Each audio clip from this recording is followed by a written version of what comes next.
So easy blueberry and strawberry pie grandma recipe. In a bowl just add 1 cup each self-rising flour, sugar and milk, then mix. In another bowl mixed frozen blueberry and strawberry fruit and sugar. Then follow the video on how I put it together. Bake at 350 Fahrenheit for 45 minutes or till browned. Hope you like it and enjoy. Open the eyes of my heart, Lord.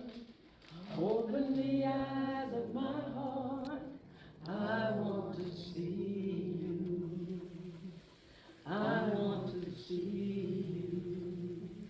See you high and lifted up, shining in the light of your glory. Pour out your power and love as we